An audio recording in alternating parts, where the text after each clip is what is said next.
Este sistema extrapiramidal está constituido por los ganglios basales o núcleos grises y sus conexiones, ¿no? Obviamente que el sistema extrapiramidal interviene en lo que es el movimiento voluntario también, en el tono muscular, ¿no? Y también en la producción de ciertos movimientos automáticos y asociados, ¿no? Eso es lo principal de este síndrome extrapiramidal. Muy bien, desde el punto de vista semiológico, bueno, hay disfunciones del sistema extrapiramidal. Y estas disfunciones del sistema extrapiramidal se manifiestan por trastornos de movimiento, trastorno del tono y trastorno de la postura. En cuanto a trastornos de movimiento, pueden ser movimientos hipercinéticos y movimientos también hipocinéticos, ¿no? Hipercinéticos e hipocinéticos, ¿no? Obviamente que dentro de los movimientos hipercinéticos van a estar la corea, ¿no? La atetosis, el balismo, las mioclonías, los tics, los temblores. Todas estas entidades, tanto la corea como el balismo, la atetosis, la mioclonía, los tics, los temblores, se puede decir, son parte de las hipercinesias, ¿no? Hipercinesias, movimientos hipercinéticos, ¿no? Y los movimientos hipocinéticos clásicamente, ¿no? Hipocinéticos también llamados bradicinéticos, ¿no? O acinéticos, ¿no? Sin movimiento, asinesia sin movimiento, o bradicinéticos o hipocinéticos, ¿no? Como son casi sinónimos, ¿no? Salvo que la cinesia no tiene movimiento, pero sí los hipocinéticos o bradicinéticos son sinónimos. Entonces, aquí el ejemplo clásico, pues, ¿no? De los movimientos hipocinéticos o bradicinéticos es el Parkinson. Preguntan muchas preguntas de lo que es el ENAM, ¿no?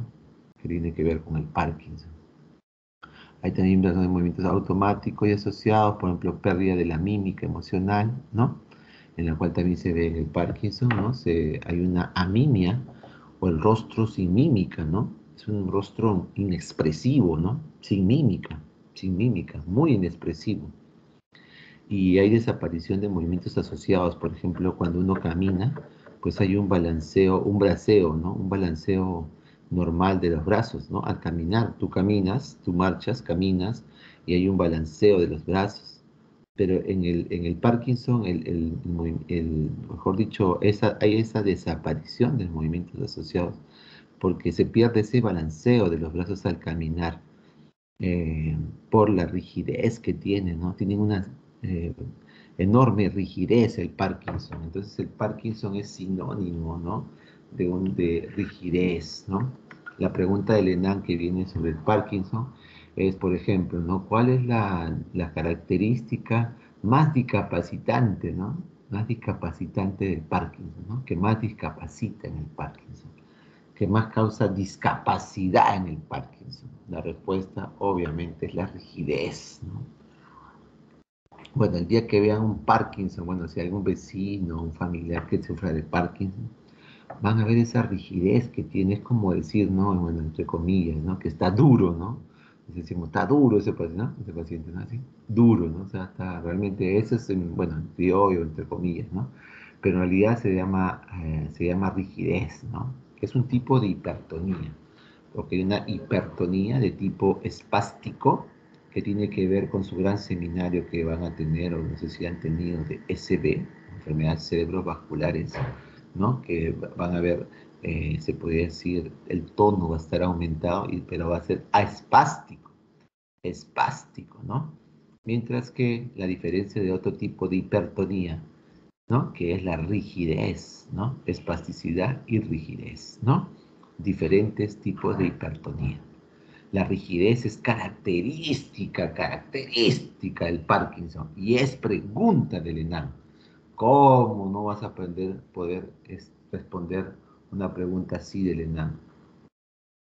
Así desde chiquito te estoy enseñando, desde semiología, que te va a venir.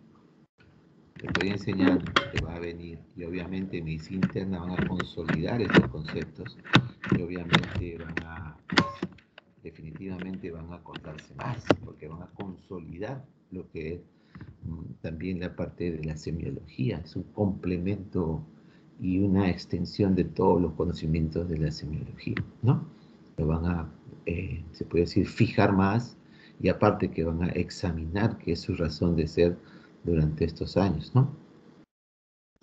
Muy bien, el trastorno del tono, ¿no? También tiene que ver con hipotonía, hipertonía, por ejemplo, las hipotonías en las coreas, ¿no?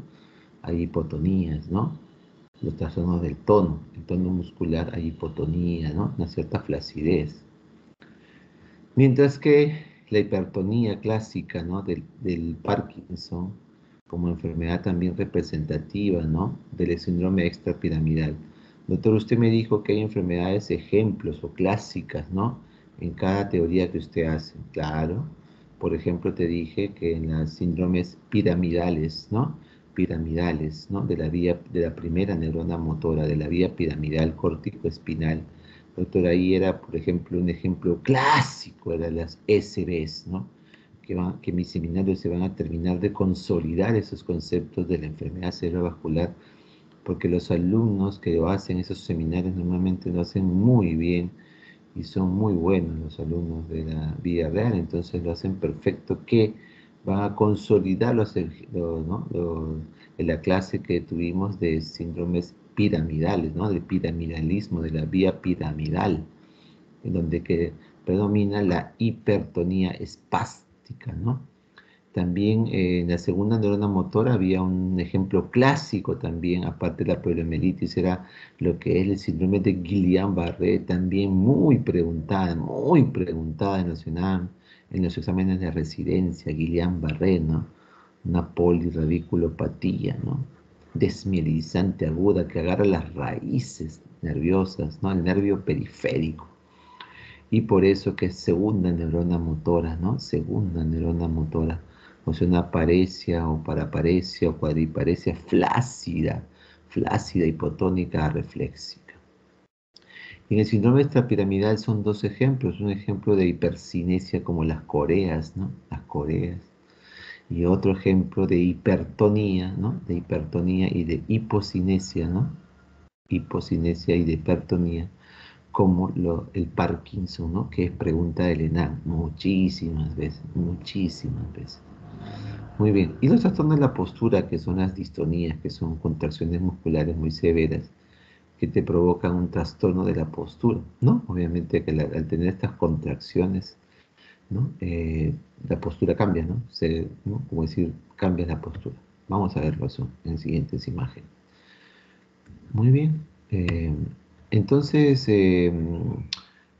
la idea es mantener un equilibrio de la neurotransmisión dopaminérgica y colinérgica, ¿no?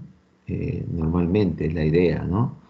Mientras que a veces, por ejemplo, en las coreas de Huntington, se ve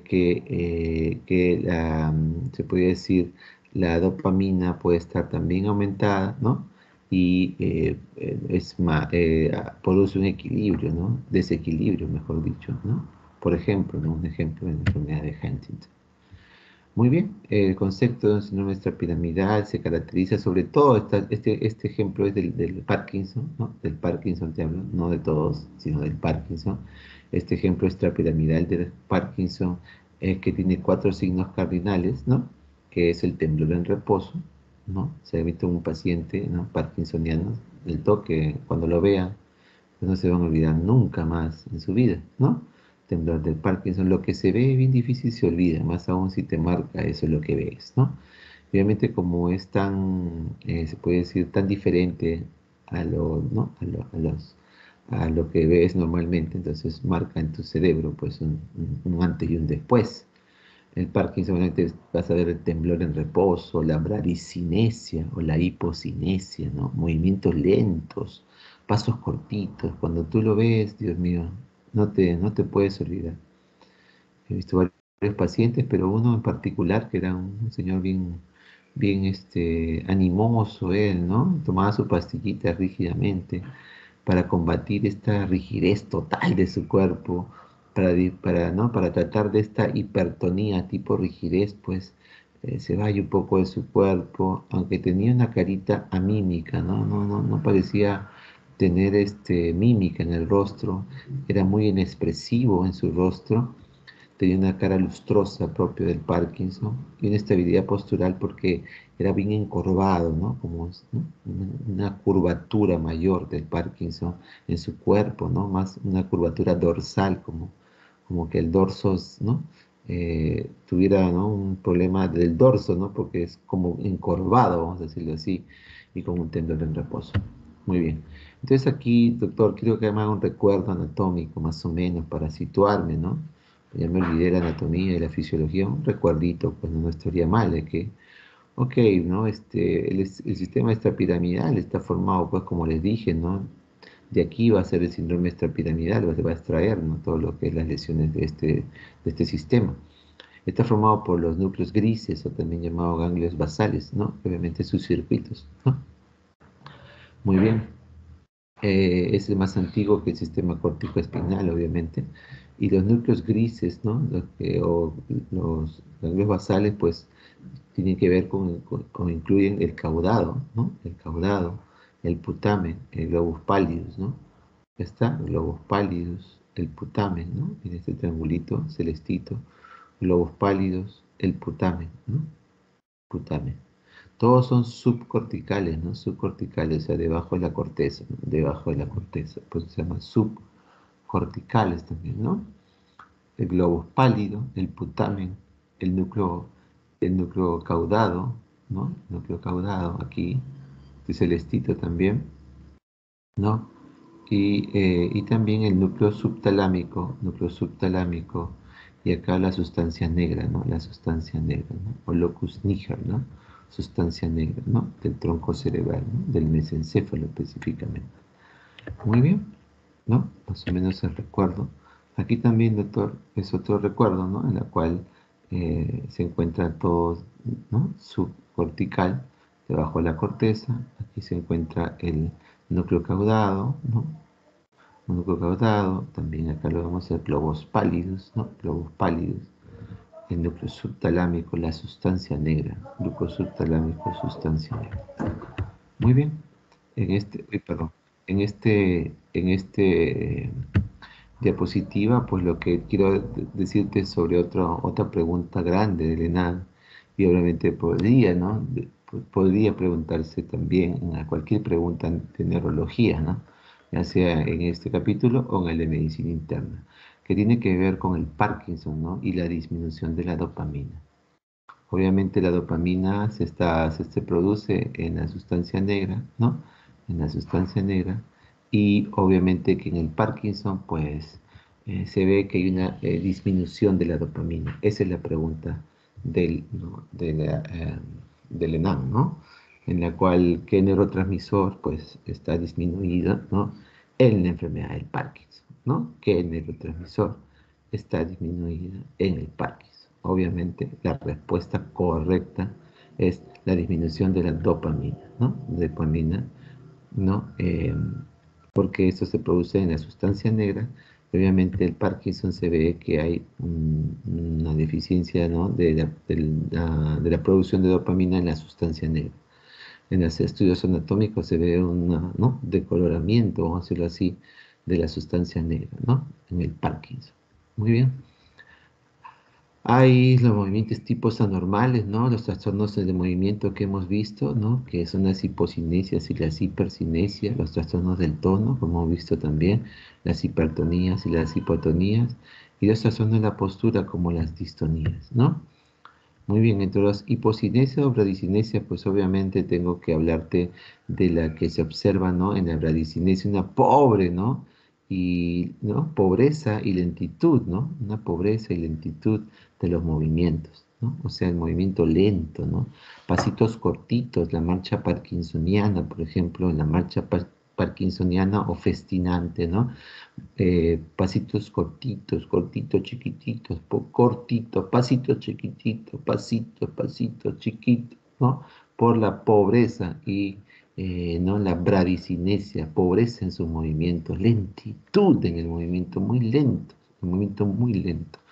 Hay hipomimia, como les digo, la expresividad del rostro se va, la expresividad facial se va, hay una inexpresividad facial e hipomimia y falta de movimientos asociados, como les digo, a la hora de caminar, pues yo hago un balanceo, a veces un balanceo, ya que se llama un balanceo del brazo, ¿no? De los brazos al caminar. Normalmente tú caminas y balanceas tu brazo normal, pero como el Parkinson está rígido, el Parkinson hay rigidez, entonces la dificultad está como duro, ¿no? Está como duro, entonces no puede, pues camina, ¿no? Un poco duro sin el balanceo natural de los brazos al caminar, por ejemplo. Y podemos hacerle escribir al señor que tiene Parkinson y va a presentar lo que se llama la micrografía, ¿no? La micrografía, que es la reducción del tamaño de la escritura, ¿no? La micrografía o reducción del tamaño de la escritura, ¿no? Muy bien. Hay también otras enfermedades también bueno, de afecciones extrapiramidales como la enfermedad de Parkinson, ¿no? De Huntington, que la vamos a ver dentro de un rato, ¿no? Entonces, hay una bradicinesia, hipocinesia, ¿no? Como dijimos, mira este cuerpo encorvado, ¿no lo ves? Mira este dibujo, es un cuerpo típico de Parkinson, mira la rigidez, la hipertonía, ¿viste? Un aumento del tono muscular, mira, aumento del tono muscular, como si fuera duro, ¿no? Todo el cuerpo duro, todo el cuerpo lo que es, se puede decir, encorvado, a nivel dorsal, mira, una encurvatura dorsal, ¿no? El cuerpo se encorva, ¿no? Hay una curvatura, ¿no? Prácticamente marcada, ¿no? Sobre todo el lado dorsal, con lentitud en movimiento, pasos muy cortos, lentitud en movimiento, temblor en reposo, bradicinesia o hipocinesia y la rigidez, pues, ¿no? La rigidez que caracteriza este síndrome, esta enfermedad del Parkinson, ¿no? ¿No? Entonces hay una lentitud, una torpeza para hacer los movimientos, obviamente, ¿no? Caminas muy cortito, pasos muy cortos, marcha parkinsoniana, hay una hipomimia, inexpresividad facial y falta de movimiento, como le digo, en el balance de los brazos, ¿no? Y la micrografía, ¿no? Y bueno, eso es lo que es la bradicinesia, ¿no? Bradicinesia o hipocinesia. Pero también hay hipercinesias también, como por ejemplo los temblores, la corea, el balismo, las mioclonías, los tics. Muy bien. El temblor, pues obviamente es un movimiento involuntario, ¿no? Oscilatorio, rítmico, ¿no? Movimiento involuntario, no se olviden, ¿no? Oscilatorio, rítmico, no depende del paciente, es involuntario, es oscilatorio, rítmico, de regular amplitud, ¿no? Y frecuencia, ¿no? Que se produce obviamente en ciertas partes del cuerpo. ¿Cómo puedo explorarlo? ¿Cómo puedo notar el temblor? Bueno, puedo notarlo, por ejemplo, si estoy sentado en una camilla, con las piernas colgantes, y mi mano se apoya en los muslos, por ejemplo. Si mi mano se apoya en los muslos, entonces yo puedo no notar ahí sentado, ¿no? El paciente sentado con las piernas colgantes, pues obviamente, y su brazo recostado, ¿no? O el dorso de la mano recostado sobre los muslos. Entonces ahí puedo evaluar un temblor en reposo, puedo darme cuenta del temblor en reposo. Quizás también puedo hacer, ¿no? Mis brazos extendidos, puedo extender los brazos con la mano y con los dedos de la mano separados, y ahí podría pues también notar un cierto temblor a la hora de extender los brazos, ¿no? O los miembros superiores. También puedo ver un temblor, puedo analizar un temblor o puedo presenciar el temblor si es que indico, ¿no? Que el paciente tome un vaso y se lo lleva a la boca. Entonces de repente cuando hay un temblor, no un temblor intencional, yo voy a ver que el vaso lo lleva a la boca y va a temblar hasta, ¿no? Hasta que llegue a la boca, va a estar temblando. Ahí puedo notar un temblor también. Puedo también notar un temblor cuando hago la famosa prueba de índice-nariz, en la cual estos índices de nariz obviamente es una prueba para ver equilibrio y coordinación, sobre todo las dismetrías, ¿no? Que lo vamos a ver en las prácticas índice de nariz, en las prácticas de coordinación y equilibrio, ¿no? En la práctica de coordinación y equilibrio con su profesor, de repente lo han visto con algún profesor, pero en todo caso, esta prueba de índice nariz que sirve para lo que es dismetrías, para ver si dismetrías, pues también nos puede servir mucho para evaluar los temblores, para ver si tiembla a la hora de que el índice de mi dedo llegue a la punta de mi nariz, ¿no? Entonces, si yo digo al paciente que lleve su dedo índice hasta la punta de su nariz y así varias veces, pues ahí me puedo dar cuenta del temblor que puede presentar. O también le dijo que dibuje espirales en una hoja, que vaya dibujando espirales, ¿no? Espirales. Muy bien, desde el centro hacia un círculo, ¿no? Haciendo como un círculos y espirales, y ahí podemos ver estas gráficas oscilantes e irregulares, ¿no? Que te indican que está temblando, ¿no? ¿No? Muy bien. Hay causas de temblores, hay temblores de acción y temblores en reposo, ¿no? Muy bien. Y los temblores de acción pueden ser los posturales o de actitud o los intencionales de movimientos, ¿no? Cuando haces movimiento, pues tiene que ver con el temblor intencional, y cuando estás en postura, ¿no? O de actitud o postural, pues puedes también notar un temblor, por ejemplo, el temblor fisiológico, ¿no? Que a veces tenemos cuando vamos a dar un examen, ¿no? Entonces hay un temblor fisiológico o simplemente un temblor fisiológico que ocurre por estrés, por ansiedad también, como este aumento, ¿no? Por ansiedad, por miedo, ¿no? En el cual el temblor fisiológico, ¿no? Aumenta, ¿no? Ansiedad, miedo, de repente fobias, ¿no? O fobias, o de repente cuando no duermes por un examen te amaneces y el día siguiente estás pues con un temblor, ¿no? O también por tomar de repente mucho café para que no duermas, igual a veces tiemblas, o por abstinencia a drogas que también pueden temblar algunos pacientes, ¿no? De repente por consumo de sedantes o alcohol, ¿no? O ¿no? Se toma mucho de repente y llega un momento que puedes temblar. O también con el uso de algunas drogas, por ejemplo, algunos usan salbutamol, asmáticos, que usan salbutamol y que pueden, o broncodilatadores como salbutamol y que pueden sufrir de temblores, ¿no? Lo que todos también usan santinas también, ¿no? Y algunos otros medicamentos más. También los que tienen intoxicaciones por metales pesados como mercurio, plomo, arsénico también podrían presentar temblores, igual que también con intoxicación de monóxido de carbono, intoxicación alcohólica, alcoholismo, también los hipertiroidismos, como ustedes han llevado en su capítulo de endocrinología, en la cual ustedes ven semiológicamente un exoftalmo, ¿no? Temblor, ¿no? Temblor fino, sobre todo ese temblor, ¿no? Distal principalmente, aparte que ven el nerviosismo, las palpitaciones o taquicardias, ¿no?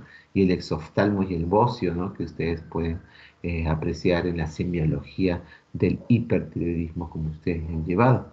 Hay también temblores de tipo, se puede decir, autosómico dominantes, ¿no? Hereditarios, temblores familiares y también los temblores idiopáticos. Idiopático es un término que usa la medicina para decirte que no sabe, ¿no? No sabe por qué es. Entonces se dice, ¿no? Idiopático, o sea, no sabes, en realidad es porque la medicina no sabe, ¿no? No tiene algo que, por qué se origina. Entonces se le llaman idiopático porque no sabe por qué, ¿no? Entonces también hay enfermedades cerebelosas que pueden tener temblores, enfermedad de Wilson, enfermedad de depósitos de cobre, ¿no? Muy bien, por depósitos de cobre, muy bien. Y lo otro es el temblor intencional o de movimiento, en enfermedades cerebelosas, por ejemplo, el tronco cerebral por fármacos como alcohol, sedantes, anticonvulsivantes, ¿no? Y la enfermedad de Wilson también. El temblor en reposo, principalmente un ejemplo clásico, es la enfermedad del Parkinson. También hay enfermedad de Wilson, ¿no? Y también la intoxicación por metales pesados. Muy bien, eso con respecto a los temblores. Doctor, pero también hay otros movimientos hipercinéticos como la corea. También ha sido pregunta, ¿no? Del ENAM, ¿no? Algunas veces, pero obviamente que son sacudidas musculares rápidas, ¿no? Sacudidas musculares rápidas e irregulares, ¿no? Que ocurren en forma involuntaria, obviamente, e impredecible. No puedes predecir cuándo va a ocurrir estos movimientos tan fastidiosos, ¿no? Y no son muy frecuentes en realidad, pero obviamente cuando suceden, pues, bueno, entonces podemos detectarlos, ¿no? A través de unas sacudidas musculares rápidas y regulares en diferentes partes del cuerpo. Obviamente estos movimientos carecen de ritmo, ¿no? Obviamente son arritmos, o sea, sin un ritmo propio y son involuntarios, impredecibles totales, ¿no? Y no tienen intencionalidad, ¿no? Se mueven porque se mueven y se mueven de diferentes formas, de diferentes tipos. Se puede tener una amplitud pequeña, una amplitud mediana, ¿no? Y afectan, generarse normalmente a nivel distal, al distal, manos, ¿no? Manos, pies, ¿no? Manos, pies, ¿no? Eso principalmente, pero pero a diferencia, ¿no? del balismo, que son de gran amplitud y comprometen más la parte proximal de las extremidades, el balismo. Se parece a una corea, pero una corea con mayor amplitud, ¿no? Con mayores, se puede decir, un poquito más sacudidas musculares y lo más importante que tiene, que más afecta a nivel proximal, ¿no? A nivel proximal. Entonces, más los brazos, los muslos, ¿no? Muy bien. Entonces, la corea desaparece, suele desaparecer durante el sueño, ¿no? Durante el sueño el paciente duerme y desaparece y también aumenta con el estrés, obviamente, como cualquier enfermedad, ¿no? Normalmente cualquier enfermedad hay que controlar siempre el estrés. El estrés, pues, prácticamente un estrés, vamos a decirlo así, aceptable, ¿no? En la cual, pues, puedo dominar ese estrés, pero hay estrés ya, pues, que también no puedo dominarlo y a veces ya es casi incontrolable. Entonces, tratar pues, manejar bien el estrés, ¿no? Manejar bien el estrés que nos va a perseguir toda nuestra vida, tanto académica como no académica. Entonces, ¿no? Y obviamente los médicos estamos sometidos ¿no? Como otras profesiones también, pero nosotros también sometidos a mucho estrés, ¿no? A mucho estrés, ¿no? En la cual tenemos que ir, se puede decir, entre comillas, acostumbrándonos al estrés, ¿no? Al estrés. Sobre todo cuando está en emergencia. Muy bien. Entonces la marcha en este paciente, como vimos nosotros en el tema con los alumnos de práctica, bueno, hay marchas, diferentes tipos de marcha. La marcha espástica, como hemos visto en la clase pasada, la marcha espástica o marcha hemipléjica, o también llamado marcha de Todd, o también llamado marcha ensegador, ¿no? Porque hacen, a la hora de caminar, a la hora de hacer el paso, hacen semicírculos a la hora de caminar, ¿no?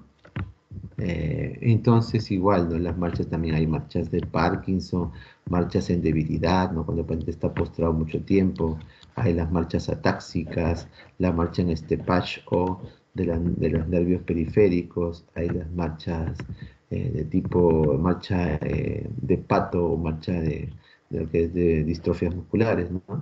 Y también hay una marcha de Corea, ¿no? Corea, que es la marcha danzante, ¿no? En la cual obviamente estos movimientos se hacen irregulares, como les dije, muy irregulares, muy sin ritmo, muy bruscos, es impredecible, se inclina o se sacude, muchas sacudidas musculares que van desde un lado a otro, ¿no? El paciente se vuelve muy irregular en volumen, en velocidad, ¿no? Etcétera, ¿no? Ahora, la corea también puede coexistir con cierta bradicinesia, pero todavía hay hipercinesia, más que sí, pero puede haber en algunos momentos una cierta bradicinesia, no como la del Parkinson, obviamente, y normalmente se puede ver esto en la corea de Huntington, ¿no? Bueno, acá vemos un dibujo en el cual veo la marcha danzante, ¿no? Los movimientos, las sacudidas musculares en diferentes, se puede decir, muy irregulares, muy sin ritmo, sacudidas musculares más distales, como veo en las manos, ¿no? Distales es lo que se aleja al corazón, las manos, los pies, las piernas, ¿no? Más distales que proximales, ¿no? Y un sinnúmero de movimientos que a la hora que yo camino, pues obviamente va a ser una marcha que se denomina una marcha danzante, ¿no? Una corea de Huntington o enfermedad de Huntington, que es una enfermedad autosómico dominante, y, ¿no? Y eso es importante. También tenemos otra forma de ver este ejemplo a un paciente que se le toma por minutos, cómo va cambiando sus movimientos, de cual se hacen irregulares, sin ritmo, impredecibles, ¿no? Y pueden cambiar de diferentes, ¿no? Minuto 0, minuto 5, minuto 8, sacudidas musculares diversas, ¿no? Una hipercinesia, más a predominio distal, ¿no? Eh, etcétera, ¿no? Que se está viendo aquí en el dibujo. Muy bien, el balismo, el hemibalismo, hemi es de mi cuerpo, ¿no? Es un balismo, pero en mi cuerpo, el hemibalismo. O sea, como decir, una corea, balismo es un tipo de corea, pero una corea unilateral, ¿no? Pues de un hemicuerpo, pues se llama unilateral o hemicorporal, ¿no? Hemibalismo, del medio cuerpo, ¿no? Hemi, medio, del medio cuerpo, ¿no? Un balismo del medio cuerpo, en todo caso, ¿no? También obviamente un movimiento, sacudidas musculares muy violentas, ¿no? Que involucran más músculos proximales, o sea, músculo del brazo, de los muslos, etcétera, ¿no? Obviamente se produce de forma más frecuente por lesiones vasculares, ¿no? Lesiones vasculares en el núcleo subtalámico. Obviamente pregunta nuevamente de Renan, el inivalismo tiene que ver con, ¿no? Las lesiones ¿dónde? ¿No? En el núcleo subtalámico, ¿no? Núcleo subtalámico, ¿no? Donde se producen los problemas que nos van a dar la consecuencia del valismo o el hemivalismo, ¿no? Muy bien, muchas se resuelven en forma espontánea en algunas semanas luego de su inicio, ¿no? A veces puede ser causado por otro tipo de, ¿no? De enfermedades, ¿no? En el pasado puede ser una complicación de la talamotomías, ¿no? El valismo también puede presentarse, ¿no? Unilateral o bilateral, ya el valismo propiamente dicho. El valismo puede ser unilateral y bilateral. Si es unilateral, se llama hemivalismo. Si es unilateral, ¿no? Del hemicuerpo, se llama hemivalismo. Pero en realidad lo genérico, se puede decir la forma general es el valismo, ¿no? Pero que puede ser unilateral cuando es hemivalismo. Y puede ser bilateral también, y puede también ser secundaria a fármacos, ¿no? Como por ejemplo el fármaco llamado levodopa que se usa también para el Parkinson, entonces puede darme un efecto, ¿no? Coreico también es por la toma de este fármaco, ¿no? Y también puede comprometer un solo miembro superior o inferior que se llama monovalismo, o sea, puede ser hemimono, ¿no? Monovalismo. Obviamente hay localización anatómica del hemivalismo y la localización anatómica pues es en el núcleo subtalámico. Pregunta de examen de ENAN, ¿dónde está localizado, ¿no? ¿no? La lesión, ¿no? Que me produce el hemivalismo, ¿no? Que me produce hemivalismo. Obviamente la respuesta es obviamente en el núcleo subtalámico, ¿no? Eh, muy bien, núcleo subtalámico, ¿no? Muy bien. Pregunta examen, ¿no? Probablemente el servicio pregunta también del ENAM. El tribalismo es similar a la Corea, obviamente, de las sacudidas musculares, impredecibles, ¿no? Involuntarias, ¿no? No tienen ritmo, pero son más rápidos, ¿no? Que la Corea y más violentos. Las atetosis son más lentas, más bien más lentas, similar también a la Corea, más lenta, y más similar a la Corea, que es más lenta y más papilomio distal en comparación con el hemivalismo, ¿no? Que es más rápido, más violento, ¿no? Más violento, más rápido, ¿no? Y involucra más músculos proximales. Obviamente también, al igual que la Corea, desaparece en el sueño, ¿no? Y respetan la cara y tronco, ¿no? Obviamente la lesión, ¿no? Donde que la lesión del núcleo subtalámico, especialmente el núcleo subtalámico de Lewis, es lo que va a expresar este, ¿no? Este valismo, ¿no? Este valismo o hemivalismo. Obviamente es un movimiento involuntario de sacudidas musculares involuntarias, como las coreas, descontrolado, obviamente, descontrolado, impredecible, muy fuerte y rápido en las extremidades, obviamente más proximales que distales, ¿no? Que a diferencia de la corea, ¿no? Y bueno, las lesiones cerebrales están ubicadas ¿dónde? Esas lesiones cerebrales están ubicadas por ¿no? La causa ¿no? que produce este mivalismo tiene que ver con lesiones ubicadas, ¿no? Vuelvo a repetir, en el núcleo subtalámico. Vuelvo a repetir por enésima vez. Núcleo subtalámico. Son lesiones cerebrales, lesiones que simplemente van a ocasionar el valismo en los núcleos subtalámicos, preguntan muchas del ENAM. ¿De acuerdo? Muy bien, principalmente. Acá vemos un hemivalismo en el cual también hay una cierta ataxia, ¿no? Que va a producir por los diferentes movimientos que puede presentar esta paciente que tiene hemivalismo, este paciente, y produce ataxia, obviamente. Muy bien, es una variante, el valismo es una variante de la Corea, ¿no? Se podría decirse que es una hemicorea. Balo viene ¿no? De la palabra balo, ¿no? El valismo, ¿no? La palabra balo que significa sacudir, que son sacudidas musculares muy violentas, muy rápidas, muy violentas, de mucho mayor amplitud que las coreas, obviamente mucho mayor, mucho más aparatosa que las coreas, y normalmente pasa con el sueño, aunque algunos pueden tener durante el sueño, pero es muy raro. Normalmente pasa con el sueño. Y obviamente la lesión, para que me dé este balismo, que exprese el balismo, pues es en el núcleo subtalámico de Luis, que es pregunta Elena muchas veces. Los núcleos subtalámicos, ¿no? Subtalámicos. Muy bien. Bueno, las mioclonías. Las mioclonías también son parte de los movimientos hipercinéticos, ¿no? Hipercinéticos, que son sacudidas también musculares, como tipo contracciones musculares, son realmente contracciones musculares bruscas y rápidas, ¿no? Bruscas y rápidas, e involuntarias, ¿no? Involuntarias, obviamente, ¿no? No lo podemos controlar de un segmento corporal, ¿no? Contracciones musculares bruscas y rápidas de un segmento corporal, ¿no? O de varios segmentos también, ¿no? De varios segmentos también. Muy bien. Estas mioclonías se pueden observar en los miembros superiores o inferiores. También puede haber en el tronco, en la cara, en los ojos, en el paladar, en faringe, diafragma, etcétera, ¿no? Etcétera. Muy bien, puede ser, estas mioclonías pueden ser focales, pueden ser, ¿no? Una parte del cuerpo solamente si hay un compromiso, multifocales o segmentarias, generalizadas, ¿no? Y pueden ser también espontáneas y también provocadas o desencadenadas por el sonido, por la estimulación a la luz o por, ¿no? O cualquier estímulo nociceptivo también, ¿no? Como, ¿no? Los dolores, por ejemplo, etcétera, ¿no? También hay mioclonías fisiológicas, ¿no? Puede ser mioclonías esenciales, ¿no? Como sobre todo en epilepsia puede haber tipos de mioclonías, ¿no? Y también enfermedades de repente degenerativas, ¿no? Como infecciosas, de repente metabólicas, ¿no? Etcétera, ¿no? Muy bien, acá tenemos una manifestación de mioclonías, ¿no? Como movimientos ¿no? Involuntarios, ¿no? Movimientos involuntarios bruscos de corta duración y que pueden, ¿no? Que pueden, se puede decir, presentarse en diferentes grupos musculares, ¿no? Diferentes grupos musculares. Muy bien, las mioclonías pueden clasificarse en las epilépticas, a veces van con convulsiones, ¿no? Y hacen mioclonías, algunas convulsiones, algunas epilepsias, ¿no? Y mioclonías, ¿no? No epilépticas, ¿no? ¿No? No epilépticas. Muy bien, son un poco raras también estas mioclonías.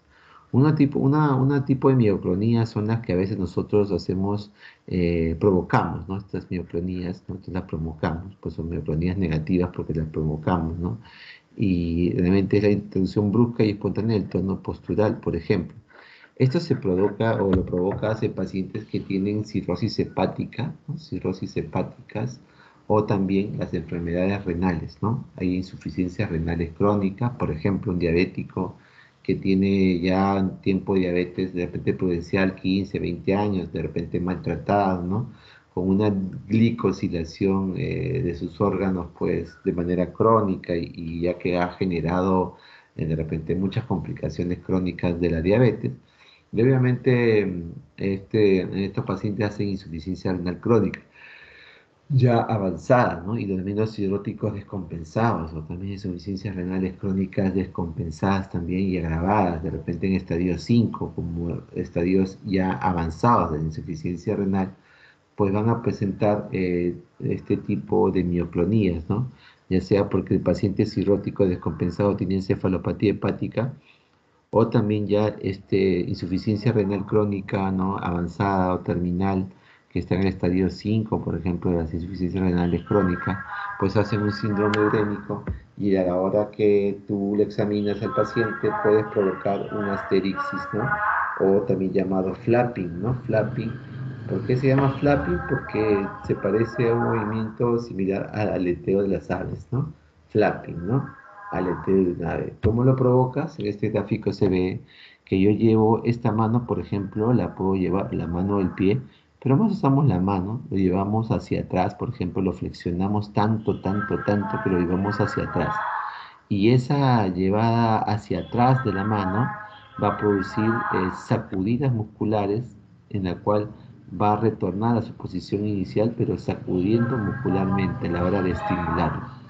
Vuelvo a repetir, o sea, lo estimulas, por ejemplo, dándole un movimiento de tu mano hacia atrás, dándole un movimiento, por ejemplo, en tu mano, movimiento hacia atrás, en flexión, hacia atrás, en flexión, hacia atrás, en flexión, y haces un movimiento rápido hacia atrás en flexión y luego sueltas, ¿no? Sueltas el estímulo que va hacia atrás, esta mano lo sueltas y la mano retorna a la posición inicial, pero a través de sacudidas musculares, ¿no? O contracciones musculares, vamos a llamarlo así, lentas y que van a ir bajando o descendiendo hasta llegar a su posición inicial.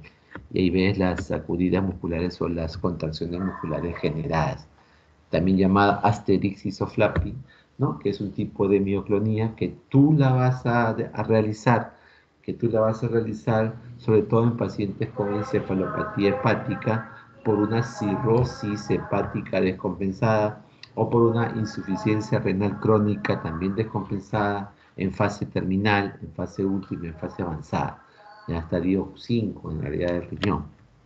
Muy bien, a un paso de la diálisis o pacientes, ¿no?, que están sin diálisis pero están a un paso de la diálisis, ¿no? Bueno, también hay otros movimientos hipercinéticos como los tics. Los tics también, que son movimientos anormales, involuntarios también, que son bruscos, recurrentes, rápidos también y que abarcan determinados grupos musculares, ¿no? En la cual, por ejemplo, puede haber tics de acuerdo también a lo que es a la gran ansiedad que pueda presentar un paciente. Hay lo que son tics, ¿no?, vocales, ¿no? Como sonidos o palabras. Ah, ah, sí, pues que, o sea, ¿no? Diferentes repeticiones de tics vocales, ¿no? Este, ¿no? O sea, como si fuera una cierta, ¿no?, permanencia de los sonidos. ¿No? Otra vez sigues hablando, otra vez, ¿no? O sea, a cada rato puedes repetir, ¿no?, una cierta tic vocal, o también motoras, ¿no? Motoras simples, motoras, ¿no?, simples, de repente como guiñar un ojo, como olfatear, ¿no? Están así. Siguen hablando, otra vez, ¿no? Olfatea. Siguen hablando, otra vez. Un tic, ¿no? Otra vez. Siguen conversando, otra vez. Oye, tú tienes un tic, le dice, estás olfateando. No, no se dan cuenta, ¿no? A veces. Ah, sí, es mi tic, dice. Otra vez, ¿no? Olfateas o guiñas el ojo, una forma, ¿no?, de repente involuntaria de presentar tics, ¿no? Tics. Esta puede ser también en forma clónica, como parpadeos, ¿no? De momento parpadeo. Otra vez sigues conversando, otra vez parpadea. Otra vez parpadea. O también tics de forma distónicas, ¿no? Como contracciones, de repente como contracciones musculares en los párpados, ¿no? Que son los blefaroespasmos de los párpados, ¿no? Blefaroespasmos, ¿no? Que son también tics, que se ven muy frecuentemente también en algunas, ¿no?, señoras o señores, ¿no?, que hacen espasmos o blefaroespasmos en la parte de los párpados, ¿no? Blefaroespasmos en los párpados, ¿no? O se produce parpadeos, etcétera, como tics, ¿no? También hay sonidos como garraspera. Estás conversando, otra vez. Sigues conversando, otra vez. O sea, como si fuera un tic, ¿no? Es un tic, un tic. O sea, varias situaciones, ya sean sonidos, gruñidos, ladridos, silbidos, ¿no? O tos. Otra vez. Sigue conversando. Así, ¿no? O sea, estás con un cierto tic repetitivo, ¿no? De varios movimientos, se puede decir movimientos anormales, involuntarios repetitivos, bruscos, repetitivos, ¿no? Recurrentes, ¿no? También puede haber las coprolalias, que se llaman las coprolalias. Por ejemplo, tenía unos maestros a veces que tenían mucha coprolalia, que acá rato hablaban, ¿no? Un ajo, ¿no?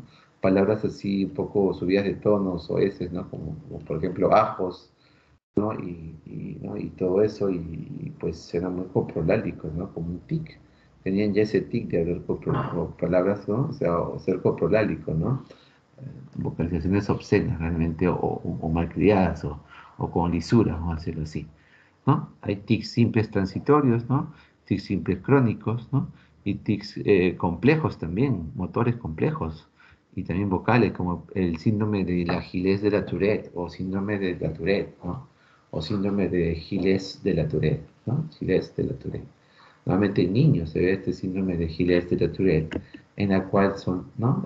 Son una enfermedad caracterizada por tics, ¿no? Por diferentes tics, por diferentes movimientos de su cuerpo. Y son muy incómodos, obviamente, porque están que se mueven a cada ratito. Y no puedes frenarlo, no puedes detenerlo. Ha habido muchas especies que quieren hacer un tratamiento, a veces es difícil tratar a estos pacientes. Hay tics también, cuando pacientes tienen retraso mental, hay tics cuando tienen cierto autismo, hacen tics, ¿no? O que tienen lesiones de repente perinatales, ¿no? O de repente hipoxia al nacer, ¿no? De repente el líquido meconial, el Apgar, ¿no? Muy bajo al nacer, etcétera, que hablan de lesiones, ¿no? Hipóxicas, ¿no? Cerebrales que pueden darme tics secundarios a esas lesiones, o alteraciones cromosómicas como los Down, ¿no? Y otros síndromes cromosómicos que pueden darme ciertos tics, o también lesiones cerebrales que después de un SB, de una enfermedad cerebrovascular, antes llamado ACV, o después de una encefalitis, quedan como si fuera un traumatismo craneoencefálico, TEC, traumatismo encefalocraniano, que pueden dejar como secuela tics, ¿no? Tics, tics, ¿no? Tics, ¿no? Tengo un maestro que tiene una tic del dedo, de la mano, ¿no? Comienza a alzar su dedito, alza su dedito, alza. Te ha quedado como un tic después de un, ¿no? El maestro después de una SB, ¿no? Después de un SB, ¿no? Y así también por intoxicación de monóxido de carbono, por infecciones, como encefalitis o meningoencefalitis, como el VIH, etcétera. Acá vemos diferentes tics, ¿no? Diferentes tics que puede tener un paciente, ¿no? Muecas, tics, ¿no? Diferentes muecas o tics que puede tener un paciente, ¿no? Que puede tener un paciente, diferentes tics. Bueno, lo que les hablaba de la enfermedad de Gilles de la Tourette, o síndrome de Tourette, o síndrome de la Gilles de la Tourette, ¿no? O síndrome de la Tourette, o síndrome de Tourette, simplemente. Caracterizado por diferentes tipos de movimientos, ¿no? Pueden ser simples, complejos, ¿no? Pues, obviamente son involuntarios, pueden ser en brazos, piernas, tronco, cara, ¿no? Cuello, ¿no? Nariz, muecas, etcétera, ¿no? Garrasperos, gritos, pero que son, ¿no? Síndromes que normalmente se relacionan en el niño, llamado también síndrome de la Tourette, ¿no? De la enfermedad de los tics. Muy bien. Muy bien. Bueno, obviamente después de los trastornos de movimiento que hemos visto, de los movimientos, como hemos visto las hipercinesias, hemos visto también lo que es las hipocinesias, con el Parkinson, ¿no? Y las hipercinesias con los demás se puede decir, con los demás trastornos como la corea hipercinética, ¿no? El balismo, ¿no? Lo que es también la tetosis, que es como una corea pero un poco más lenta, ¿no? También distal, ¿no? Predominio distal también. Luego también hemos visto los tics, las mioclonías, ¿no? Ahora vamos a lo que es los tonos, ¿no? En los tonos hay pues las hipertonías y lo otro que es las hipotonías. Ahorita las hipotonías van un poco más con los problemas de las coreas o el balismo, ¿no? Las coreas, balismo. Pero en cuanto a la hipertonía, pues tenemos dos tipos, ¿no? Una hipertonía de tipo extrapiramidal, que tiene que ver la hipertonía de tipo rigidez, ¿no? Extrapiramidal. Y las hipertonías de tipo espásticas, ¿no? Que se ve, doctor, que se ve, que tú me enseñaste, esas hipertonías espásticas, que tú me enseñaste, profesor, que tiene que ver con el compromiso piramidal. Tú me enseñaste que hay una hipertonía espástica, que es diferente a la rígida, doctor, es diferente a la rígida. La espasticidad diferente a la rigidez, ¿eh? La rigidez muy generalizada, la rigidez tipo Parkinson, del Parkinson, ¿no? La rigidez generalizada. Y las hipertonías que son de tipo espástica. Pues lo voy a ver en mi seminario, doctor, de SB, que me estoy preparando para ese seminario. Y obviamente hay un compromiso piramidal, ahí en las espásticas, ahí en las espásticas.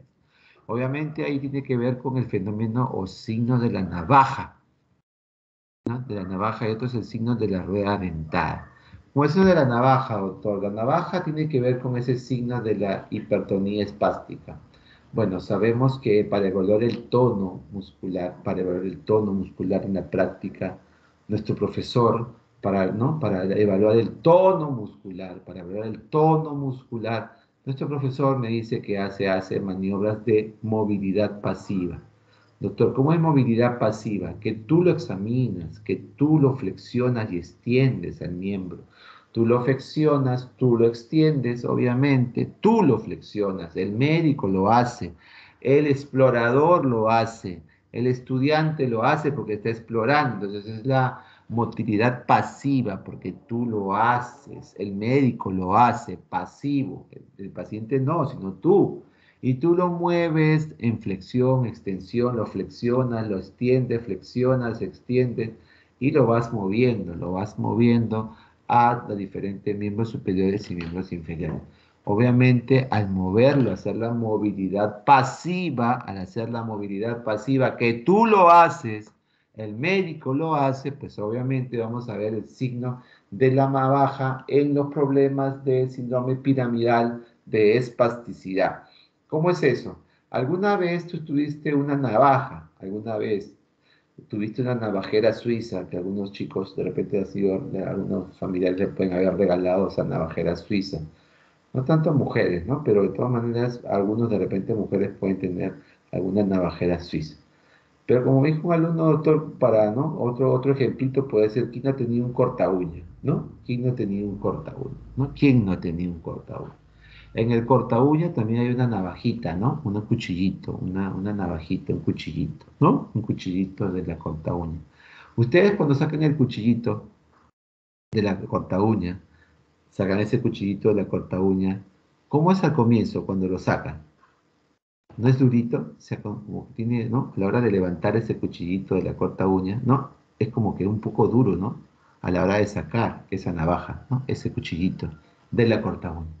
¿Alguna vez, vuelvo a repetir, han tenido una corta uña o han visto cómo es una corta uña y de repente han visto también, de repente, ¿no? Quizá de repente algunos no, pero la mayoría pues sabe que ahí en las corta uñas hay un cuchillito, una navajita, ¿no? Ahí hay. Entonces tú lo agarras, esa navajita, a ver, sácalo de la corta uña, sácalo y extiende esa navajita. ¿No has sentido una dureza? Igual, es la dureza que tú sientes en la hipertonía de tipo espástica. A la hora que haces la extensión o la flexión, vas a sentir una inicial resistencia, fuerte resistencia, que luego, poco a poco, a seguir moviéndolo, flexionando y extendiendo, pues se va a relajar mucho más y va a ser más fácil de poder mover ya con mucho menos resistencia. Vas a poder mover con mucho menos resistencia su miembro superior o su miembro inferior de la motilidad pasiva. Claro, lo vas a mover un poco mejor. Al comienzo nomás te va a dar más resistencia, obviamente. Porque está espástico, pues. Porque está espástico. Y como está espástico, primera neurona motora, espasticidad. Primera neurona motora, espasticidad. Primera neurona motora, ejemplo SBs, enfermedades cerebrovasculares, SBs, enfermedades cerebrovasculares, hipertonía de tipo espástica, signo de la navaja, o sea, al comienzo de hacer la motilidad pasiva, que tú lo vas a hacer, que el médico lo hace, lo mueve, lo flexiona, lo extiende, lo flexiona, lo extiende, y al comenzar la flexión y la extensión, se va a producir el signo de la navaja, que es un poquito duro al comienzo, un poquito duro, un poquito de resistencia, ¿eh? Y luego ya, con la flexión y extensión, va a comenzar a ceder, ¿no? Y va a ser menos resistente ya al movimiento. Eso es la espasticidad. Y lo vas a ver miles de veces, porque hay miles de casos en tu hospital, en cualquier hospital que tú vayas, van a haber miles de casos, muchos casos que te vas a aburrir para tanta exploración cuando veas un síndrome piramidal o piramidalismo de primera neurona motora, de la vía piramidal, primera neurona motora o motoneurona superior. Doctor, ¿y la rigidez cómo será? La rigidez es del Parkinson, la rigidez es del Parkinson, que es una rigidez homogénea, uniforme, por todo el cuerpo. Rigidez, ¿no? Por todo el cuerpo. Y ese fenómeno, para mover ese brazo, para mover esa pierna, sobre todo ese brazo, te encuentras, ese miembro superior, te encuentras con la famosa hipertonía del signo de la rueda dentada, que también es pregunta del ENAM. Signo de la rueda dentada o signo de la rueda dentada de negro, ¿no? De sustancia negra, ¿no? Locus niger, ¿no? La rueda dentada de negro o rueda dentada, famosa rueda dentada, pues ahí te das cuenta de la famosa signo de la rueda dentada que vamos a ver en un ratito, en la cual tiene que ver con la enfermedad del Parkinson, la enfermedad del Parkinson, la enfermedad del Parkinson. Doctor, ¿y cómo es esa rueda dentada? Bueno, ¿alguna vez has visto los engranajes? Bueno, no sé, algunos alumnos dicen, no, nunca he visto. Dice, pero ¿cómo no vas a ver esta ruedita de engranaje? ¿Cómo no lo vas a conocer? Dice, no lo conoce, nunca salió de mi casa, muy poco veo películas. Nunca han visto una rueda de engranaje. Pero imaginemos y veamos este dibujo. Este dibujo es como un engranaje, una rueda dentada, una rueda con diente, vamos a decir así, pues se llama dentada. Claro, pues amigo, no, amiga. Aquí, mira, dentada, pues, de diente, mira. ¿No ves acá dientes? Mira, mira pues el dibujo, ¿eh? ¿Ves acá dientes o no? Mira el dibujito, no te desconcentres, no hagas otra cosa. Mira, acá está. Este dibujito, ¿verdad? Con muchos dientes, ¿ves? Muchos dientes, doctor. Esta es la rueda dentada, te la presento, te la presento. Rueda dentada. Esta rueda dentada es esas ruedas de engranaje, pues. Esas rueditas que tienen dientecitos que se engranan, ¿no? Se hacen engranaje con otra ruedita dentada para hacer movimientos, ¿no? De tipo engranaje, ¿no? La rueda dentada. ¿Y por qué este se llama signo de la rueda dentada? Se llama signo de la rueda dentada.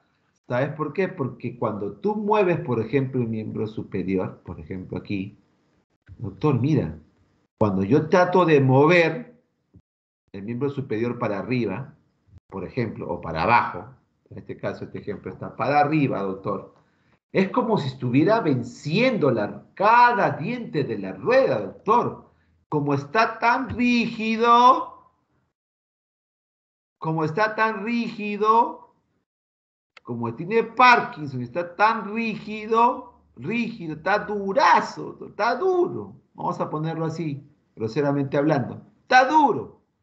Está rígido. Entonces, para que dé un movimiento de aquí hasta aquí, para llevar mi brazo de aquí hasta aquí, es un movimiento, es como que si estuviera venciendo la primera rueda, la primer diente de la rueda. Lo venzo, ¡oh! Ya lo vencí. Otro diente más, ¡oh! Otra vez. Otro diente más, ¡oh! O sea, vencer como ir venciendo cada palanca, como ir venciendo cada diente de la rueda dentada. O sea, es tan duro el paciente, está tan rígido, tan duro, tan rígido, que voy a ir venciendo de a pocos. El movimiento va a ir como muy duro y como si estuviera venciendo cada diente de la rueda dentada. Es tan duro que para llevarlo a esta posición, pues obviamente ¡oh! Lo venzo, uno. Otra vez, lo venzo el otro. Otra vez, otra vez, y así sucesivamente hasta poder generar un movimiento porque está tan duro el paciente que me cuesta cambiarle la posición al tratar de hacer la flexión y extensión a la movilidad pasiva. Como estoy evaluando tono muscular, pregunta examen práctico también, ¿cómo evalúas el tono muscular? Con la movilidad pasiva. Y doctor, ¿qué es la movilidad pasiva? La movilidad pasiva es cuando tú lo mueves, cuando tú lo haces, cuando tú flexionas y extiendes. Flexionas, extiendes. Flexionas, extiendes. Y ese estiramiento fácil que debe tener, pues obviamente no lo tiene. O estás espástico a veces por un síndrome de vía piramidal o de primera neuromotora, o estás rígido por el Parkinson. Y esa rigidez del Parkinson te va a dar este signo de la rueda dentada, que quiere decir que vas venciendo cada diente de la rueda dentada y vas, se puede decir, venciendo el movimiento y una primer diente, otro más, otro diente, otro más, y así vas como venciendo cada diente de la rueda dentada, así como, por ejemplo, aquí, ¿no? En la cual al extender pasivamente el miembro superior, pues obviamente te encuentras con una resistencia que puede ser vencida en forma intermitente. Claro, lo vas venciendo uno, otro. O sea, vas venciendo, vas aumentando el movimiento, pero vas venciendo como si fuera cada diente, como si fueran escalones, ¿no? O como si fueran cada diente de la rueda de engranaje. Muy bien. Y cada que tú saltas a otro movimiento, pues se deja en ese movimiento. Está tan duro que ahí queda, ¿no? Movimiento por movimiento. Muy bien. Aquí vemos el ejemplo clásico del Parkinson, de la hipertonía tipo rigidez, en la cual está rígido por todo el cuerpo generalizado, realmente muy rígido, Obviamente pobre balanceo de los brazos al caminar porque está rígido, está duro, vamos a decirlo así, está con una encorvatura, ¿no? Dorsal, encorvatura dorsal tipo Parkinson, obviamente, con la inclinación del cuerpo y la cabeza hacia adelante. Obviamente el temblor de las manos, temblor en reposo, rodillas dobladas, una rigidez total, anemia, ¿no? Inexpresión en el rostro. Y aquí está la pregunta de Lenan, ¿no? La pregunta de Lenan que es, el Parkinson es un trastorno degenerativo que tiene trastorno de movimiento como la lentitud de movimiento, la discinesia, hipocinesia, y obviamente se ve la falta de dopamina. Acá está la pregunta de Lenan. Disminución de la dopamina, falta de producción de dopamina en la sustancia negra, en la sustancia negra. Muy bien, acá está, ¿no? Acá se ve que ¿cómo se llama? En la anatomía patológica, en la anatomía patológica, en la anatomía patológica de los enfermos de Parkinson, cuando se hace se puede decir, el estudio anatomopatológico de un paciente con Parkinson, se ha visto una decoloración de la sustancia negra, ¿no? Y algunos que han visto también alguna demencia que también provoca el Parkinson, demencia, pues hay una atrofia cortical, ¿no? Si está asociada a la demencia, el Parkinson. Pero lo que más marcado es la decoloración de la sustancia negra, ¿no? La decoloración de la sustancia negra, obviamente, Parkinson entonces es un problema de la sustancia negra, una lesión de la sustancia negra que va a provocar una disminución de la dopamina. Disminución de la dopamina. Vuelvo a decir, disminución de la dopamina como, ¿no? Como causante del Parkinson, ¿no? Muy bien. ¿Cuáles son los síntomas? Ya hemos visto el temblor, ¿no?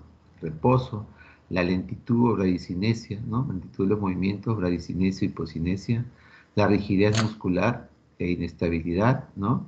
La rigidez, sobre todo, la postura de encorvamiento, ¿no? Encorvamiento con la cabeza inclinada hacia adelante, como si quisiera caerse, y hombros caídos, reducción de movimientos espontáneos, como también el pobre balanceo de los brazos al caminar.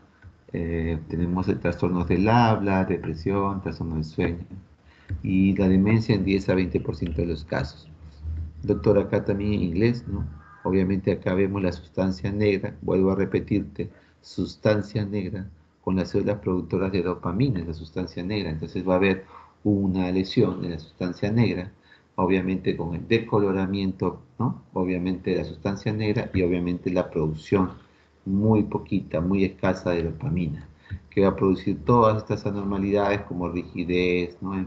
Se puede decir inestabilidad postural, ¿no? Pasos cortitos, una inexpresividad facial en el rostro, etcétera, ¿no? Entonces vemos también la diferencia, doctor, entre la hipertonía que usted me explicó, la hipertonía piramidal, que lo van a ver en su seminario, ¿no? De SBs, ¿no? Muy bien explicado por los alumnos, estoy seguro que lo van a explicar muy bien y se van a lucir en ese seminario de SB, en la cual van a hacer casi toda mi teoría del síndrome piramidal, porque van a hablar del síndrome piramidal y van a hablar de la espasticidad, van a hablar de la espasticidad que tiene la hemiparesia o hemiplegia, la espasticidad, la hiperreflexia, ¿no?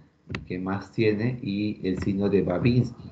Obviamente también el signo de la navaja, que cuando yo hago la exploración del tono muscular, a través de la motilidad pasiva, para evaluar el tono muscular, pues obviamente me voy a encontrar con el signo de la navaja.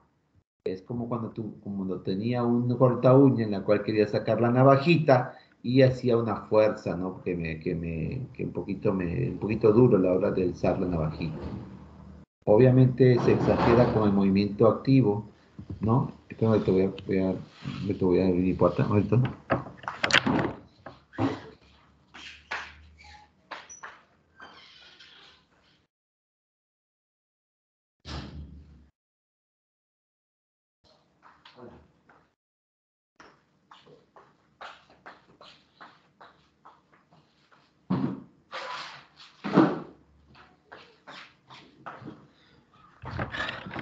Muy bien, entonces aquí obviamente predomina un grupo muscular, obviamente hemiparesis, hemiplejías, obviamente que los reflejos osteotendinosos o los reflejos profundos, le dije, porque hay también reflejos superficiales, pero yo le dije que se enmarcaran más en los reflejos profundos que se produce hiperreflexia, ¿no? O exaltación de los reflejos, ¿no? La hiperreflexia. Entonces, hiperreflexia, signo de navaja, hipertonía piramidal, de la vía piramidal, de la vía córtico-espinal, de la vía piramidal que produce problemas de primera neurona motora, signo de la navaja, espasticidad, hiperreflexia y signo de Babinski. A cambio de la hipertonía extrapiramidal que tiene que ver con el signo de la rueda dentada, pues tan rígido que estuviera venciendo cada vez un diente por diente por diente. Se exagera con el reposo, ¿no? Y obviamente los reflejos profundos osteoteminosos están normales. Muy bien. La hipotonía obviamente también puede verse, ¿no? Lo que es como la Corea de Huntington o la Corea de Sydenham, ¿no? De Sydenham, Corea de Huntington, las Coreas, tienen una cierta hipotonía, ¿no? Que es la disminución del tono muscular, ¿no? Una flacidez, una forma hipotónica, ¿no? Por esta Corea, ¿no? Esta Corea, ¿de acuerdo? Muy bien. Y obviamente como tiene hipotonía, más bien aquí ya hay una exageración en los movimientos del brazo, ¿no? Al caminar, porque camino ya y el balanceo del brazo, que es normal cuando yo camino, pues en la Corea, ¿no? Normalmente van a ser un poco más exagerado ese balanceo a diferencia del Parkinson, que es casi sin balanceo de los brazos, ¿no? Muy bien, entonces, bueno, la hipotonía, como para hacerte ver y hacerte entender esta hipotonía que a veces presentan los chibolitos, ¿no? Los bebitos. Muy bien, y también el trastorno de la postura, como las distonías, ¿no? En estas distonías, pues son producidas por contracciones musculares sostenidas, permanentes, esas contracciones musculares que duran, que permanecen, ¿no? Que están sostenidas en el tiempo. Obviamente que generan posturas anómalas, ¿no? O movimientos en torsión y posturas anómalas, ¿no? De contracciones musculares, ¿no? Contracciones musculares anormales. Obviamente presentan las posturas distónicas, ¿no? Posturas distónicas, ¿no? Entonces los movimientos distónicos pueden presentarse en cualquier parte del cuerpo. En reposo puede ser o en la ejecución de un acto, ¿no? Por ejemplo, ahí también se manifiestan algunos como blefaroespasmos, ¿no? O ¿no? Contracciones de los párpados, ¿no? Torsiones cefálicas, tortícolis, ¿no? Y los ejemplos más clásicos de estas distonías son las tortícolis, ¿no? Obviamente se pueden clasificar, ¿no? De diferentes maneras, como por ejemplo, pueden ser focales, pueden ser segmentarias, pueden ser multifocales, ¿no? Diferentes zonas afectadas, pueden ser hemidistónicas y generalizadas, ¿no? Por ejemplo, aquí vemos un ejemplo de la distonía cervical. ¿En dónde tú ves, mira, esta distonía? Mira, o sea, unas contracciones, mira cómo está contraído el músculo, mira cómo está contraído con las manos extendidas, una contracción cervical terrible, una distonía cervical. Obviamente estas contracciones musculares, ¿no? Que se producen, pues son permanentes, ¿no? Por mucho tiempo, ¿no? Y sostenidas en el tiempo, mejor dicho, pero mira, difícilmente, y me cambian la postura, obviamente, esta postura no es la normal, ¿no? Una postura, mira, totalmente cambiada por este problema distónico, por este problema de esta, ¿no? Esta contracción muscular permanente, ¿no? Permanente, sostenida. ¿Dónde ves más estas distonías? Bueno, ¿dónde te he visto más yo estas distonías? En los pacientes que usan aloperidol. La vez pasada me llamaron por un paciente que usa, ¿no? Tenía un problema de un intento de suicidio, se había tomado el famoso campeón, ¿no? Para fallecer, para quería matarse. Estaba muy deprimido, obviamente el tomar campeón pues es un acto desesperado como para poder, ¿no? Que quieren atentar contra su vida y matarse. Entonces obviamente lo vio el psiquiatra, le indica pues el aloperidol, el famoso aloperidol, ¿no? Que es un fármaco antipsicótico, bueno, más que antidepresivo es un antipsicótico, Eran psicóticos porque a veces algunos depresivos tienen unas ideas un poco, a veces alucinan y también tienen algún episodio psicótico, ¿no? Entonces me medicaron y estaba muy triste el paciente, muy depresivo, muy severo, una depresión muy severa, ¿no? Y con de repente algunas alucinaciones igual. Pero el psiquiatra le indicó, se puede decir, aloperidol. Pero en la tarde no está el psiquiatra y estoy yo como médico a veces de guardia, de la tarde también, y pues me llaman, ¿no? Doctor, la enfermera desesperada, doctor, le puse la ampolla de aloperidol y le quedó así el cuello, ¿no? Y la mandíbula recontra, ¿no? Acá la mandíbula muy contracturada, y como estaba muy contracturada la mandíbula se giró un poco hacia el otro lado, o sea, giraba hasta el otro lado y con una contracción, los dientes bien apretados, los dientes bien apretados, la mandíbula para un lado, la contracción de los maceteros, de los temporales, una contracción totalmente fuerte con una contracción en el cuello que llegaba hasta el hombro. Doctor, me dijo, y la enfermera se asustó porque no sé qué está pasando, doctor, ¿qué tiene este paciente? Le digo, ¿y qué está tomando? ¿Qué está recibiendo, no? ¿Qué está recibiendo como terapéutica? Y estaba el famoso aloperidol, ¿no? Ah, ya, le digo, flaca, no te preocupes, enfermera, le digo, ¿no? Este es por el aloperidol, ¿no? Este es por el aloperidol. Su antídoto es el biperideno, ¿no? Es el biperideno. Hay que usar biperideno intramuscular y con eso pues va a calmar todo este cambio postural por una distonía, un trastorno, ¿no? Totalmente muscular, ¿no? Totalmente severo muscular. Otras distonías, por ejemplo, ¿no? A veces mandibulares, cervicales. Lo que más a veces son estas distonías más famosas son las tortícolis, ¿no? Las tortícolis. Pero hay causas de distonías como, por ejemplo, ¿no? Puede ser por una parálisis cerebral, por un cuadro de encefalopatía perinatal, ¿no? Por un cuadro de hipoxia, ¿no? Al nacer, ¿no? Por anoxia o hipoxia al nacer, ¿no? Parálisis cerebral, por el líquido meconial, ¿no? Un sufrimiento fetal durante el parto, ¿no? Se demora en salir la criatura, no la hacen cesárea y hacen una hipoxia cerebral, el Apgar muy bajo lo encuentran, o sea que es un puntaje al nacer que debe tener 10-10 o 9-10, pero lo encuentran a veces en 7, ¿no? A veces tienen que reanimar al paciente porque sale muy pues, hipóxico, ¿no? A veces lo intuban, lo ponen en incubadora, ventilador, etc. Muy bien, algunos fármacos como el levodopa también podría producir distonía, pero más lo que produce distonía son los antipsicóticos de tipo haloperidol, ¿no? También describen al litio, a la fenitoína, a la metoclopramida, pero más es el haloperidol, ¿no? También puede haber toxicidad por algunas sustancias como el metanol, como el mercurio, que me pueden producir distonía. También los accidentes cerebrovasculares, como el sistema nervioso, traumatismos, ¿no? Muy bien. Entonces, diferentes psicógenas, también puede haber distonía psicógena. Y algunas hereditarias como, ¿no? La enfermedad de Wilson, la enfermedad de Huntington y algunas que también podrían tener ciertas distonías. Pero la que yo más he visto hasta en mi práctica clínica y cuando tú lo veas, pues no te vas a olvidar, es por el uso de fármacos como el haloperidol, el famoso haloperidol, o cualquier otro antipsicótico, ¿no? En la cual te produce, pues, ¿no? Te puede producir distonías, ¿no? Y las tortícolis, pues, clásicas, ¿no? A veces un mal movimiento, se contrae mucho el cuello, y obviamente no puedes doblar y el cambio de postura es evidente, ¿no? Muy bien, eso es más o menos lo que he podido hablar del síndrome extrapiramidal, ¿no?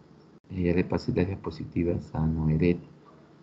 Bueno, muy bien. ¿Alguna pregunta de la clase escuchada del síndrome extrapiramidal?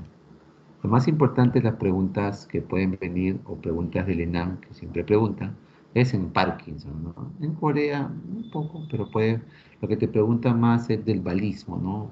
La lesión que produce el balismo, pues se encuentra en la lesión del núcleo subtalámico, ¿no? Núcleo subtalámico, pregunta el ENAM, ¿no? Núcleo subtalámico, en realidad el núcleo subtalámico de Lewis, ¿no? De Lewis, ya que respondas núcleo subtalámico es importante. Luego también las preguntas de ENAM debido a lo que es el Parkinson, en el cual te preguntan pues de los, ¿no? Por ejemplo, la parte más discapacitante del Parkinson es lo que es la rigidez, ¿no? La rigidez, o sea, la hipertonía de tipo rigidez. Te preguntan sobre el signo de la rueda dentada, ¿no? Obviamente que es prácticamente el Parkinson lo que te están preguntando. Un caso clínico y te dicen signo de la rueda dentada, ya, pues ese es Parkinson, ¿no? Obviamente te pueden preguntar de lo que es de la disminución de la dopamina que se encuentra en el paciente ¿no? Eh, y la lesión es la sustancia negra, ¿no? La que te produce poco dopamina. Entonces hay una disminución de la dopamina, del neurotransmisor dopamina en el Parkinson. ¿No? Y algunas características del Parkinson, como el temblor en reposo, la rigidez, ¿no? La curvatura, ¿no? Postural, ¿no? La marcha parkinsoniana, los pasos cortitos, la micrografía que escriben chiquitito, la rigidez, ¿no? La dureza de todos sus miembros, el signo de la rueda dentada, no se olviden. Es lo que tienes que saber, ¿no? Para reconocer rápidamente el Parkinson, ¿no? Bueno, eso es lo que... ¿Alguna pregunta de ahí? Te hago las pepas, lo que te va a venir, lo que tienes que saber, ¿no? Algunas pinceladas, pues, de lo que es, de todo lo que hacemos, ¿no? Realmente, después nos vamos a ver en el seminario de cefalea, en el cual también te voy a dar algunos tips de algunos puntos también que vienen en el ENAM, ¿no? Y que a veces fallamos, ¿no? Porque no lo repasamos, no quedan bien claros los conceptos del ABC, de la neurología, de los conceptos que tienen que saber. ¿Alguna preguntita que tuvieran? Si hay. Si no hay, queda todo entendido.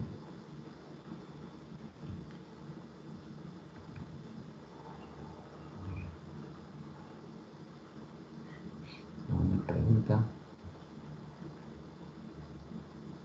¿Duda? ¿No eres? ¿Está bien? Creo que... Ya, doctor, muchas gracias. No, no hay No, preguntas. ahí te he dado la diapositiva de ayer y de hoy, perdón, ayer no les puedo dar. Sí, Ahí les he doctor. entregado las diapositivas y no sé,